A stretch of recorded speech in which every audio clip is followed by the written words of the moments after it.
With no cure for HIV virus in sight, attention was turned to youth of today. A global program called Youth Pavilion was launched at the International AIDS Conference aimed at providing support to young people living with the virus by encouraging healthy debates. This age group faces, I think, what we see in terms of the outcome when you talk about young people that are infected, young people that are getting pregnant when they didn't plan to get pregnant, young people that are violated, is really because the system hasn't been working for them. And one of the things under this theme of this conference, which is called Access, Equity and Rights Now, it is the rights of young people that we continue to deny.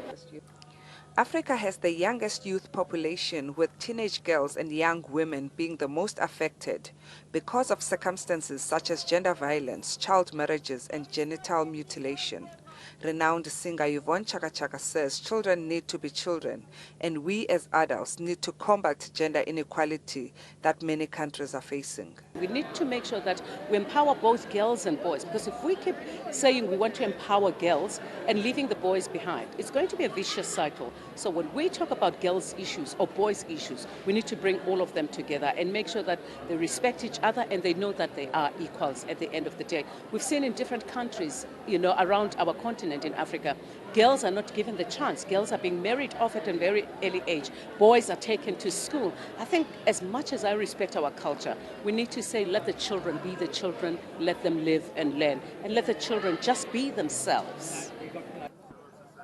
Antiretroviral drugs have allowed many sufferers to survive, but there are 36.7 million people worldwide living with HIV and AIDS, mainly in the sub-Saharan Africa. Of these, only 17 million are receiving treatment.